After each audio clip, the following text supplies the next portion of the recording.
মাধ্যমিকের ফলে কারচুপির অভিযোগ পরীক্ষার্থীর, আদালতের দ্বারস্থ হুগলির বাসিন্দা মাধ্যমিক পরীক্ষার্থী ঈশানী হাজরার। মারাত্মক অভিযোগ করেছেন তিনি। তাকে মেধা তালিকা থেকে বাদ দেওয়ার অভিযোগ। উত্তরপত্রে পরীক্ষকের দেওয়া নম্বর ওভাররাইট করা হয় এবং ওভাররাইট করে মেধা তালিকা থেকে তাকে বাদ দেওয়া হয়েছে, এই অভিযোগই করেছেন ওই পরীক্ষার্থী। আরও একবার আপনাদের জানাই, মাধ্যমিকের ফলে কারচুপির অভিযোগ করলেন এক পরীক্ষার্থী, আদালতের দ্বারস্থ হয়েছেন তিনি। মাধ্যমিক পরীক্ষার্থী ঈশানী হাজরা, তাকে মেধা তালিকা থেকে বাদ দেওয়ার অভিযোগ।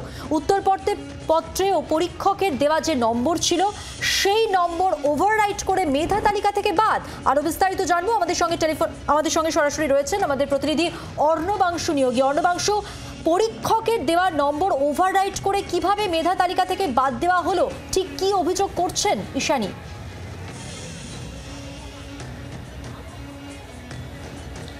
মধুবন্ধু, সেটা হচ্ছে ম্যানিপুলেশনের যে অভিযোগ কিন্তু হাইকোর্টে একাধিক ক্ষেত্রে মামলায় উঠে এসেছে, বিশেষ করে শিক্ষক নিয়োগের ক্ষেত্রে। কিন্তু এবার যে মাধ্যমিক পরীক্ষার্থী যে অভিযোগ করছে যে তার পরীক্ষার যে খাতা, সেই খাতাতেই ম্যানিপুলেশন করা হয়েছে বা কারচুপি করা রয়েছে। তিনি যে সঠিক নাম্বার বা সঠিক প্রশ্নের উত্তর দিয়েছেন, তারপর এক্সামিনার কিন্তু সেখানে নাম্বার দেয় 1 নম্বর, সেটাকে কেটে আবার 0 করা হয়েছে। তিনি যে সাল লিখেছেন সেই সালের উপর ওভাররাইট করে ভুল সাল লেখা হয়, সেটাকে কেটে 0 করে দেওয়া হয়েছে। এইভাবে তার 3 থেকে 4 নম্বর কাটা পড়েছে। সেই বছর যে লাস্ট বা 10ম স্থানাধিকারী, সে কিন্তু যে নাম্বার পেয়েছেন তার থেকে মাত্র 3 নাম্বার দূরে হচ্ছে ঈশানী, যার ফলে তার বক্তব্য যে সে কিন্তু টপ 10-এর মধ্যে থাকতে পারতো এবং তাকে কিন্তু ইচ্ছা করে বাদ দেওয়া হয়েছে এই কারচুপি করে বা ওভার রাইটিং করে। তার বক্তব্য যে আমি সঠিক উত্তর আমি দিয়েছি, সেটা কেটে দেওয়া হয়েছে, তারপরে সেটা নাম্বার 0 করে দেওয়া হয়েছে একই পেন দিয়ে, একই কালার দিয়ে। এইভাবে ম্যানিপুলেশন করা রয়েছে, যার ফলে সে কিন্তু মেধা তালিকা থেকে বাদ গিয়েছে। তার মূল আবেদন যে সিবিআই ইনভেস্টিগেশন হোক, এই মর্মে কলকাতা হাইকোর্ট কিন্তু তার উত্তরপত্র, অর্থাৎ সেই ছাত্রীর উত্তরপত্র দেখতে চেয়েছে। আগামী শুনানিতে উত্তরপত্র দেখবে আদালত, তারপর সিদ্ধান্ত নেবে। বোর্ডের থেকে বোর্ডের যে কি তাদের অবস্থান, সেই অবস্থান বোর্ড স্পষ্ট করবে। তারপর আদালত সিদ্ধান্ত নেবে যে এই তদন্ত ভার সিবিআইকে দেওয়া হবে কি হবে না। অর্ণবাংশু, তুমি আমাদের সঙ্গে থাকো। এই তদন্ত ভার সিবিআই নিক, এমনটাই দাবি করেছেন ওই পরীক্ষার্থী। আপনাদের শোনাবো আইনজীবীর বক্তব্য।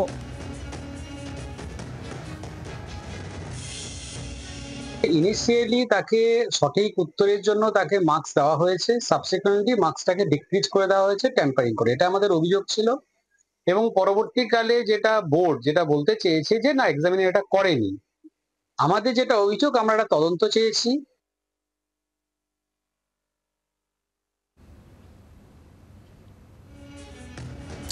মারাত্মক অভিযোগ মাধ্যমিকের ফলে কারচুপির, আদালতের দ্বারস্থ হুগলির বাসিন্দা মাধ্যমিক পরীক্ষার্থী ঈশানী।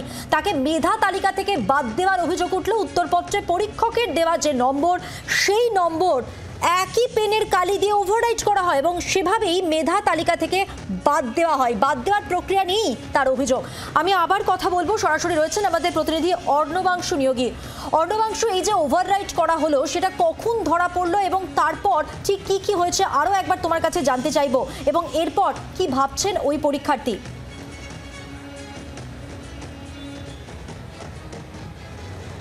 দেখো, ঈশানী যখন দেখে যে তার মার্কশিটে যে নাম্বার, সেই নাম্বার অনেকটা তিনি পিছিয়ে গেছে, তার অনুমান ছিল সে টপ 10-এর মধ্যে থাকবে, তখন সে কি করলো, বোর্ডের কাছে উত্তরপত্রটা চাইলো বা অ্যান্সার শিটটা চাইলো। সেই অ্যান্সার শিট হাতে পাওয়ার পর তিনি দেখেন যে তার কি জায়গায় তাকে ওভাররাইট করা হয়েছে। সে সঠিক উত্তর, যদি প্রশ্ন উঠছে যে সেই ক্যান্ডিডেট কি করে থাকবে, কারণ যে ব্যক্তি সঠিক উত্তর দিয়েছে সেই সঠিক উত্তর সেই ব্যক্তি কেন কাটবে, কারণ সেখানে সে 0 কেন লিখবে, এই প্রশ্ন তার বক্তব্য এটাই। সুতরাং সেটা অন্য কেউ সেকেন্ড পার্সন বা থার্ড পার্সন নিশ্চয়ই করেছে, কারণ পরীক্ষক তাকে সেই এক্সামিনার সে ঠিক সঠিক নাম্বার দিয়েছে, তার উপর কেউ পেন চালিয়েছে বলে তার অভিযোগ। যে কারণে বোর্ডের বক্তব্য ছিল এক্সামিনারের কোনো ভুল নেই, আমরা বিষয়টি দেখছি। তার মানে কেউ থার্ড পার্টি বা সেকেন্ড পার্টি আছেন যে কিন্তু এটা ওভাররাইট করে থাকতে পারেন, এমনটা তার আশঙ্কা করছেন আদালতের কাছে। সেই কারণে তারা ডিভিশন বেঞ্চে মামলা করেছে এবং এটার ইনভেস্টিগেশন না হলে সে থার্ড পার্টি বা সেকেন্ড পার্টি কে, সেটা কিন্তু সামনে আসবে না। তার স্পষ্ট ডিম্যান্ড, আমার নাম্বার বাড়াতে হবে না, অন্তত এই ওভাররাইটটা কে করেছে বা কারচুপিটা কে করেছে সেটা সামনে আসুক, সেই কারণে তারা চাইছে ইনভেস্টিগেশন। অর্ণবাংশু, তুমি আমাদের সঙ্গে থাকো। যেমনটা আমাদের প্রতিনিধি জানালেন, একেবারে স্পষ্ট করেছেন ওই পরীক্ষার্থী, কারচুপির অভিযোগ যেমন তার রয়েছে, কে করেছে এই কারচুপি তার নাম সামনে আসুক, তার জন্যই তিনি সিবিআই তদন্তের আবেদন করেছেন। আমি শোনাবো আপনাদের আইনজীবী কি বলছেন।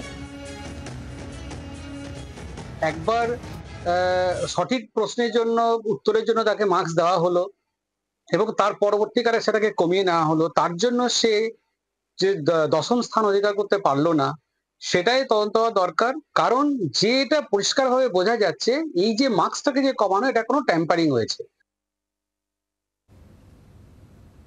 মেধা তালিকা থেকে ওভাররাইট করে বাদ দেওয়া হয়েছে ওই পরীক্ষার্থীকে, মারাত্মক অভিযোগ।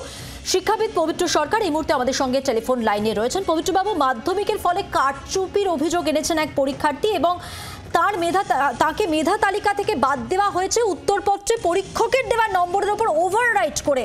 মারাত্মক অভিযোগ এনেছেন তিনি, কি বলবেন? না, এটা অভিযোগটা যদি সত্যি হয় সেটা তো আদালতে প্রমাণ হবে।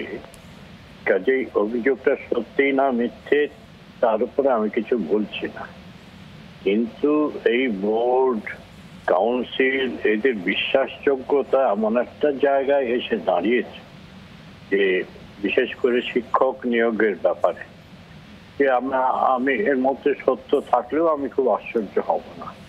কারণ এখন টাকার জোরে সবই হচ্ছে, স্কুল কলেজে ভর্তি, নম্বর বাড়ানো, সবই হচ্ছে তোলাবাজি ইত্যাদির যে রাজত্ব চলেছে। ফলে এরকম ঘটনা ঘটে থাকলে আমি খুব আশ্চর্য হব না। তবে এই বিশেষ অভিযোগটা সত্যি কিনা সেটা নিশ্চয়ই আদালত খতিয়ে দেখবেন এবং যথোপযুক্ত ব্যবস্থা নেবেন। অভিযোগ সত্যি হলে ওই যাকে বলে দৃষ্টান্তমূলক শাস্তি সেটাই দেওয়া দরকার। অনেক ধন্যবাদ কথা বলার জন্য। কথা বললাম শিক্ষাবিদ পবিত্র সরকারের সঙ্গে। বাংলার আওয়াজ, বাঙালির আবেগ, জি 24 ঘন্টা।